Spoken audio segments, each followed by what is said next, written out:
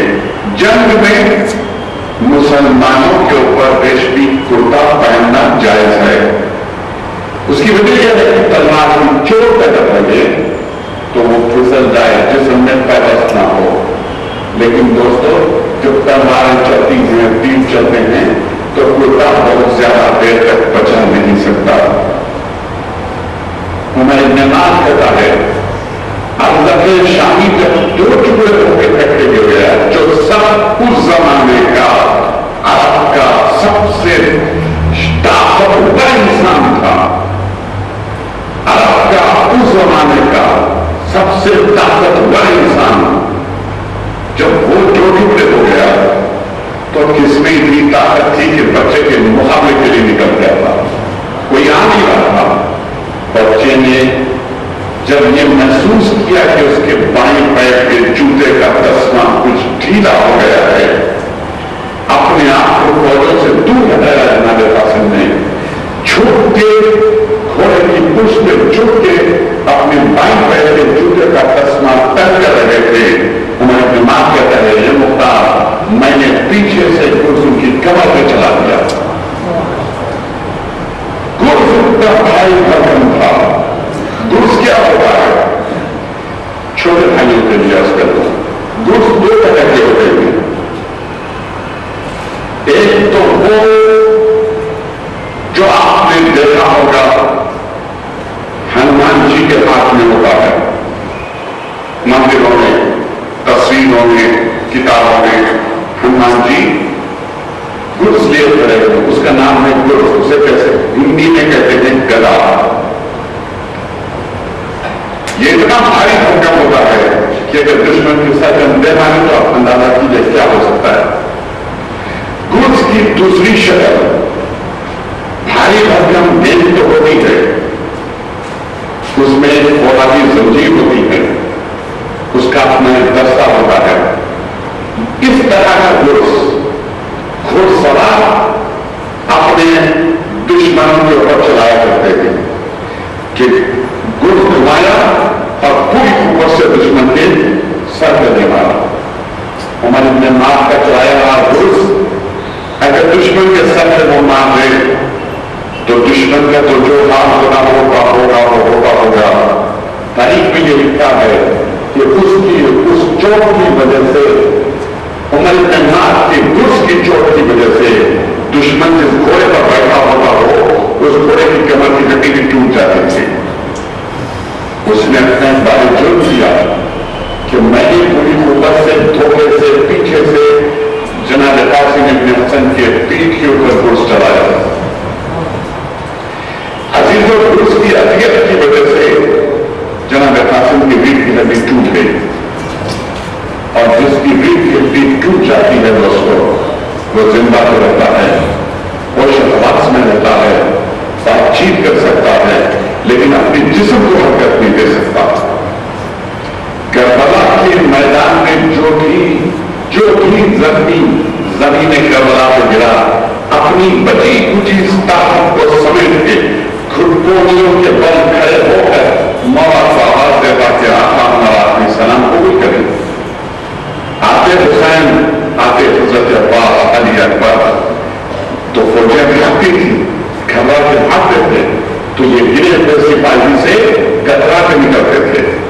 یہ زخموں سے چور پڑا ہے، چند لمحوں میں مرنے والا ہے، کہیں ایسا نہ ہو کہ اگر اس کے قریب سے ہم گزرنے لگے اس نے اپنا نیزہ بھی اٹھا دیا تو ہم کو مارا جائیں گے، لہٰذا اس سے کترا کے فوجیں بھاگتی تھی۔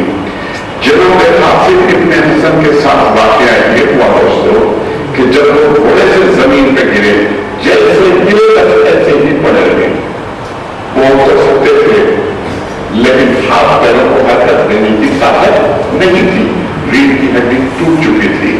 آواز دی آقا میرا آدمی سلام قبول ہو۔ حسین دوڑے، علی اکبر دوڑے، حضرت عباس دوڑے، تین شیروں کو آتا ہوا دیکھا تو کیولری کے گھڑسوار سپاہی بدحواسی میں جناب قاسم کے اوپر سے گھوڑے دوڑانے لگے۔ عزیزان گرامی، بہت گریا ہوا، بہت روئے دربار میں لوگ، ظالم نے اپنی داستان اپنے ظلم کی خود سنائی،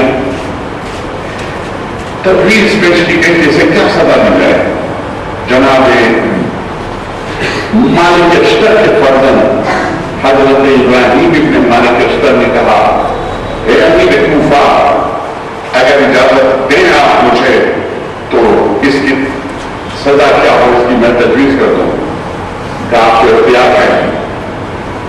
کہا ابراہیم نے، کیوں میں ذمار وہ گرز کہاں ہے جسے تم چلاتا تھا؟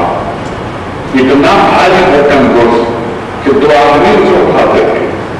کہ وہ گھر میں رکھا ہے، کہ منگاؤ، لایا۔ جناب ابراہیم نے کہا اس سے، یہ بتا عمر ابن مالک، یہ بتا کیا عاصم ابن حسن نے زرہ بنی ہوئی تھی جب تو نے گرز چلایا؟ کہ نہیں، کوئی بات نہیں، میں تجھے اختیار دیتا ہوں، اپنے آپ کو لوہے میں جتنا ڈبا سکتا ہے خرچ کر سکتا ہے ڈبا لے، گرز میں بھی ایک دشمن چلاؤں گا، بچ گیا تیری اپنی قسمت۔ اس نے 2 زرہ پہنی، سر میں امامہ باندھا، امامے کے اوپر خود رکھا، لوہے کی بڑی سی چوٹی۔ کہ مطمئن؟ کہاں؟ کہ دیکھ گرز ہم بھی چلانا جانتے ہیں، ہم نے بھی اپنے استاد محترم سے گرز چلانا سیکھا ہے۔ یہ کہہ کر جناب ابراہیم ابن مالک اشتر نے گرز اس کے سر پہ اتنی زور سے دے مارا کہ عمر ابن مالک کا سر وہ لوہے میں جو ڈوبا ہوا تھا اس کے سمیت اس کا سر اس کی پیٹ میں پھنس گیا اور وہ فاصلے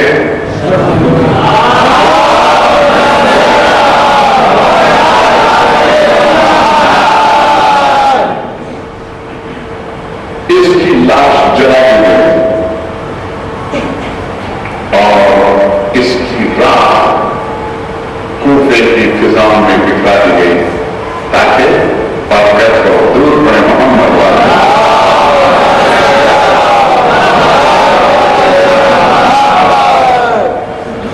کل ہماری گفتگو یہاں تک پہنچی کہ جناب سلیمان ابن سلطان کے فرزند خالد ابن سلیمان ابن سلطان نے جیسے کہا تھا اپنے باپ سے ایسا کر دکھایا۔ عمر ابن عبید اللہ ابن زیاد کو کمر میں ہاتھ ڈال کے گھوڑے سے زمین پہ پٹک دیا، اس کے ہاتھ کا میدہ کھینچ کر اس کے سینے میں اتنی زور سے مارا کہ میدہ غالب کا 2 ضلع کو کاٹتا ہوا، سینے کی ہڈیوں کو توڑتا ہوا، پشت کی جانب 2 ضلع کو چیرتا ہوا زمین میں 2 بار پیدست ہو گیا۔ اور عمر ابن عبیداللہ ابن زیاد ضرور پڑھیں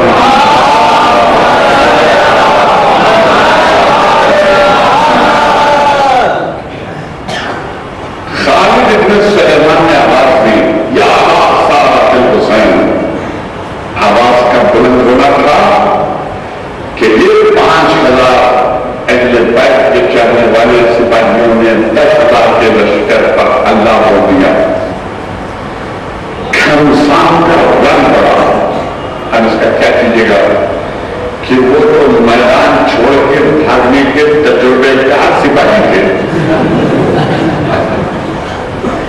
بھاگ گئے لیکن بھاگنے سے پہلے جتنے ملے ہاتھ آ گئے میدان جنگ میں سب طرح دیر کر دیے گئے فاصلے جہنم کر دیے گئے جب میدان میں کچھ صاف ہو گیا رات ہو گئی ریٹریٹ ہو گئے واپس لوٹ گئے کوفہ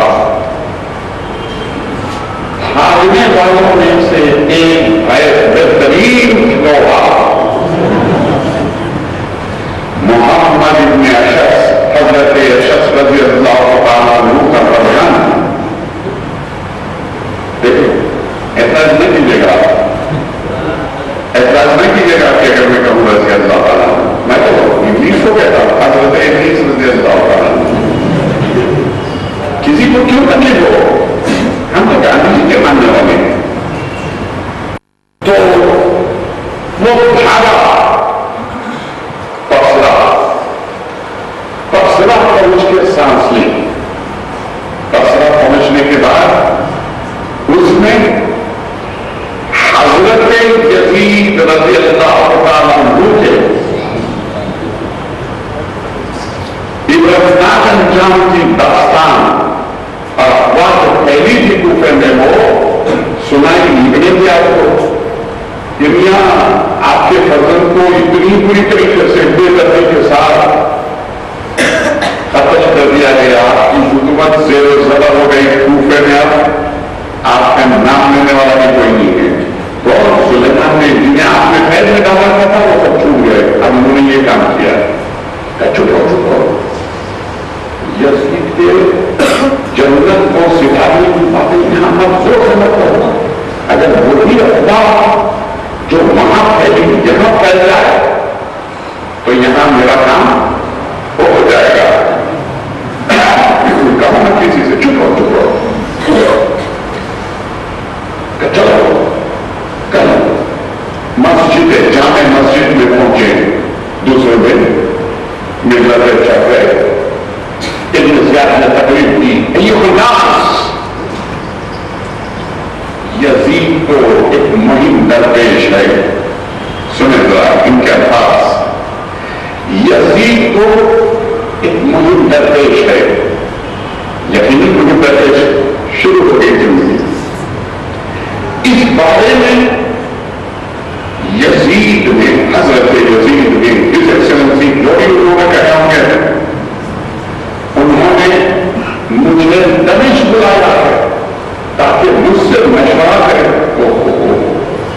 لہذا میں دمشق جا رہا ہوں تم پر یہ لازم ہے کہ لا اینڈ آرڈر کو مینٹین کیے رہنا خبردار کوئی گورنر نہ ہونے پائے اپنی جگہ پہ اپنے بھائی کو انچارج گورنر بنایا جا رہا تھا اپنے کام میں لگے ہو لا اینڈ آرڈر کا پرابلم کریٹ مت کرنا ورنہ تم جانتے ہو کہ کیسے ظالم انسان تقریب جلدی سے ختم کی دائرے میں آ رہا ہے دروازہ بند کر دیا اپنے چاہنے والوں کو بلایا کوئی ایسا آدمی ہے تم میں کہ جو مجھے بتائے کہ کوئی مجھے غیر معروف راستوں سے جلدی سے جلدی بسرے سے دمشق لے جائے ان میں سے ہاں ہم جانتے ہیں ایک آدمی ایسا ہے جو آپ کو دمشق پہنچا سکتا ہے اس کا کام ہی ہے آپ لے جانا اس کا نام ہے عمر ابن جارود عمر ابن جارود عمر ابن جارود کے بارے میں یہ بات مشہور تھی کہ اس کے قافلے میں جب اس کا پرچم دیکھ لیتے تھے